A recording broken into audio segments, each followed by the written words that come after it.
In the Lab, a Texans podcast that takes a different look at things. Drew Dougherty and John Harris have their lab coats and goggles on, and the Bunsen burners burning. Here's Drew. In the Lab, time is now. Drew Dougherty and John Harris. And John, we're in kind of odd territory because the Texans are in the middle of a coaching search. And, you know, we heard from Nick Caserio, the general manager, this morning. He was on with Seth Payne and Sean Pendergast, and he said they're still in the infantile stages of it. So might have a long way to go. We're going to talk about that. Plus, we got to chit chat a little bit about the Andre Johnson Hall of Fame vote. It's not just Andre. There's 14 other guys up for vote today. But let's start with the coaching search. It's infantile was the word. Infantile stages was the word. Yes. So could be going another week, another 2 weeks, maybe longer. We shall see. But we've seen the names that have come forth from the Texans. We've also seen a couple others that have popped up in the national media, not confirmed by the team, but it's a net that is far and wide and contains a familiar idea of a guy in Brian Flores, who has the Patriots connection. But then you got a guy like Hines Ward, who is just kind of that's a surprise to many. They're going, I guess it's a net, like I'm saying, they're casting it far and wide, at least in the interview process, right? Here's the thing about this interview process. It's an opportunity to, I'll give you this quick story. Back in 1996, it's a long, long time ago. But I had been head junior high coach at Episcopal High School and felt like I had a good future. And the Catholic school in town, the only one at the time in Jacksonville, was a place called Bishop Kenny. And it was down the road. It was like a mile away. And about 1,400 kids. At Episcopal, we had like 350, 400. And so my buddy, who was the baseball coach, had played for the AD and said, hey, you need to apply for this. Just go for it. Why not? I was like, okay, well, will you talk to the AD for me? He goes, yeah, I'll put in a good word. So I go over there and I interview. I'm 24 years old. I've never even coached high school at this point, other than just helping the high school at that point. So I go in for the interview and I'm cocky and confident enough to know that I could do it. But in my heart of hearts, I'm like, I'm doing this just so I can kind of let them know me. They get to know me. I get to know them a little bit. The whole thing. I kind of tell them my football story and away we go. From the second I walked in, they knew I was not going in there to interview for that job. But after they listened to me and they talked to me, they realized we need to have this guy in some way, shape, or form. We're going to hire this other guy. And that guy ended up being a great friend of mine, a guy named Brady Ackerman. He had coached for Spurrier. He had coached with Hal Mumme and Dana Holgerson at Valdosta State. And Guy Morris, Mike Leach. So he had come from that tree. He was very impressive on paper, very impressive as a coach. And they hired him and they told him, look, call this guy, bring him over. We really enjoyed interviewing him. We think he'd be great. He teaches physics and math. Those are spots we can get. And so lo and behold, I got a call from Brady. He said, come on over. I did. I was the outside linebackers coach for a year. Things didn't go well for Brady. After the year was over and Brady was let go, I was the first person they came to and they said, would you like to be the head coach? So my point in all that was these interviews are taking place. Yes, they are for the head coach position of the Houston Texans, but they're also an information gathering. They're getting an opportunity to meet face to face with people, get to know what they're all about. And oh, by the way, hey, you might not be the head coach of the Houston Texans, but would you be interested in something else? And that's exactly the way it went down for me. So casting a wide net, I think, is the smartest thing you can do. Honing in on one particular person, that doesn't really get you really anywhere. So when I see teams that are interviewing 15, 20 guys, that's information gathering on a lot of different levels. And I can speak to it for me. And so it worked for me. I didn't take that job. I ended up getting the Episcopal job a couple of years later. But the fact is, that's what these interviews, although that I don't want to say it's a nasty little secret, but it is. It's about information gathering. So a guy like Hines Ward, I was going to say, a couple of years of coaching, who cares? Information gathering too with Hines Ward. You can also pump that guy for information about how the Pittsburgh Steelers were run, what it was like as a player. He was a leader on that team as a player, and that's different than knowing what's going on up in the offices of the scouts and all that stuff. But still, no doubt, he picks up a lot of information. And then he's been on the other side, was with the Jets. Now he's in college with Willie Taggart down there at Florida Atlantic. And it's like you said, information gathering. So perhaps there's something for him down the line. Perhaps he is the head coach. Who knows? He could be the next head coach. Yeah. So things have happened, but information gathering, I think, is the key. I think it's when I heard the name Hines Ward, I don't exactly know where I got that name from or where I heard it first, but when I heard that name, the first thing I thought about was Nick's press conference, because the one coach essentially that he brought up was Mike Tomlin. And, Tomlin had been a coach in the NFL, not for a long time, or hadn't been a coordinator for a long time.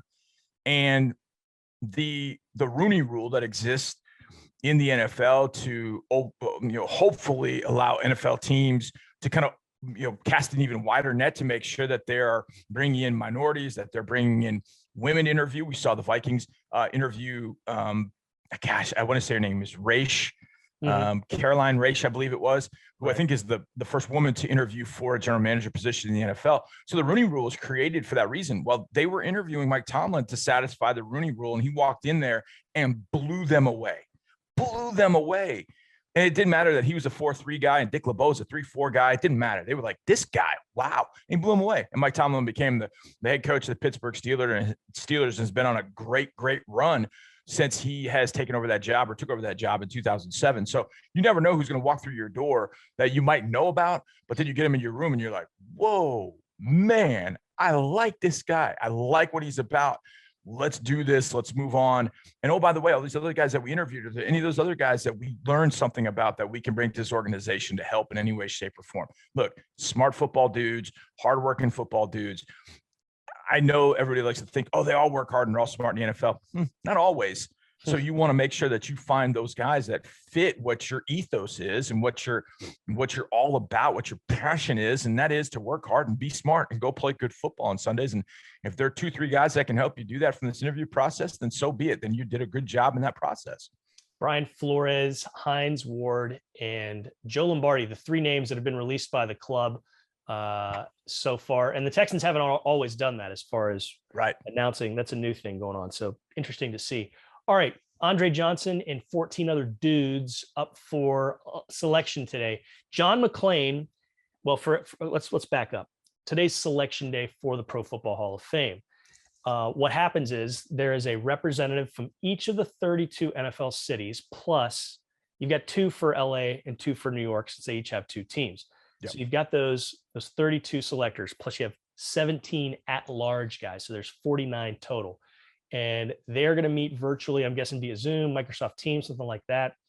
And they're in the process of whittling it down from the 15 finalists to the 10 finalists down to 5 who will get selected. Andre Johnson is one of those names. He's a Hall of Famer. Hope he gets in today. He deserves to get in today. But I'm excited to see what happens. I'm glad John McClain of the Houston Chronicle is presenting for him. He's very well respected in that room and in that virtual room.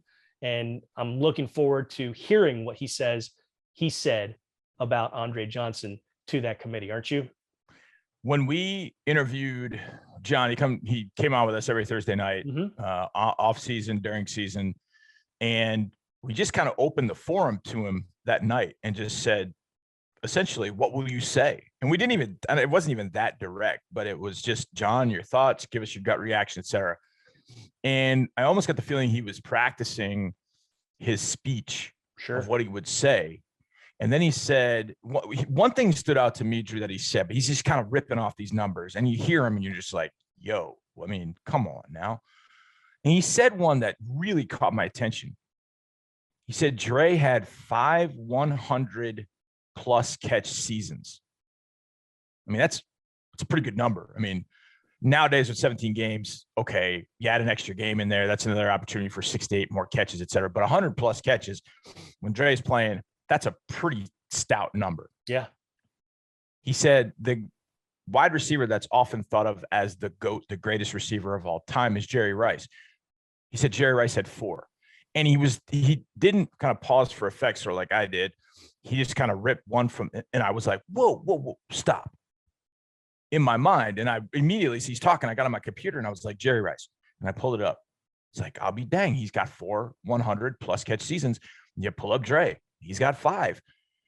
And then John said at the very end, he said, this is going to be my mic drop moment, that Andre Johnson did all of that with these quarterbacks. And he said, that's going to be my mic drop moment. And I would love to be in the Zoom or in the room when he does that, because it is. If you look at, and not to just use those two as a comparison, but Reggie Wayne and Torrey Holt are on there. Well, they had Hall of Fame quarterbacks throwing to them. And they're great receivers. They're great receivers. You're not disparaging those guys. No, I'm just making a comparison. But Andre Johnson did it with one guy who made Pro Bowl 2 times. Yeah. They had Hall of Fame quarterbacks thrown to him.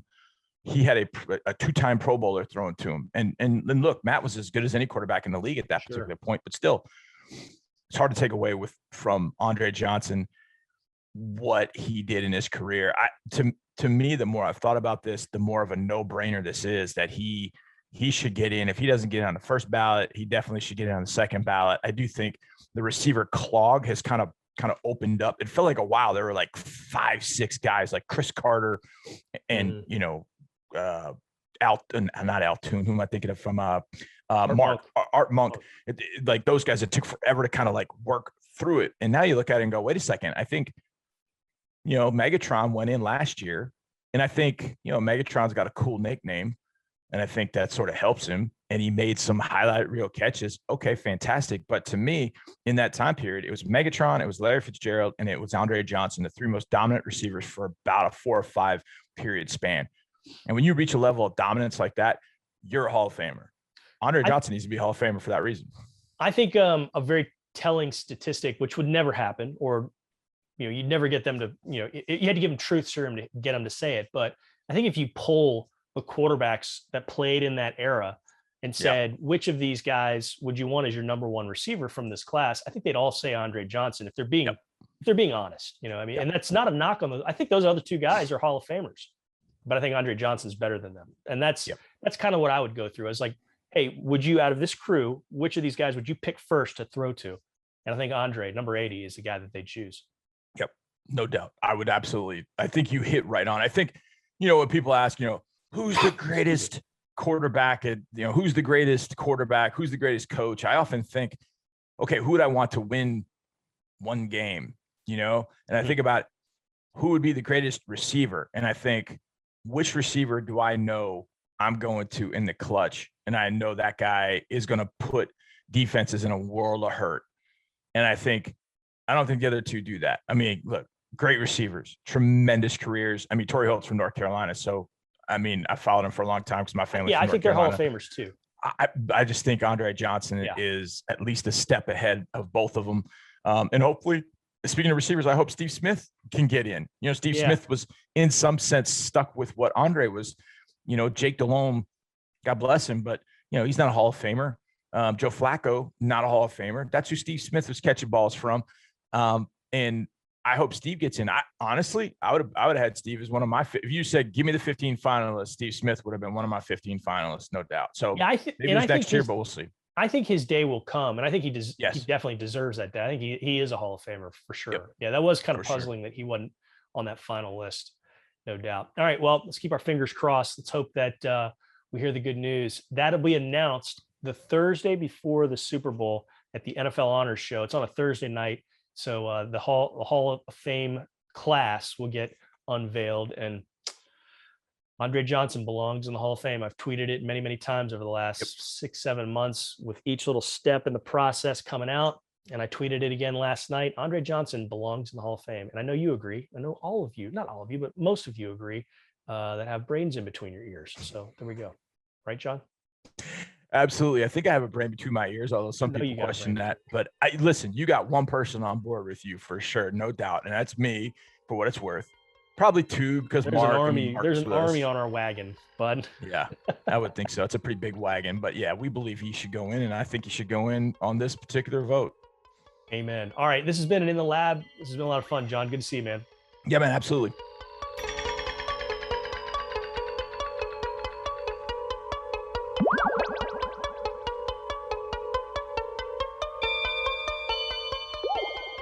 Thanks for watching. Subscribe to our channel and ring the bell to know when we post new content.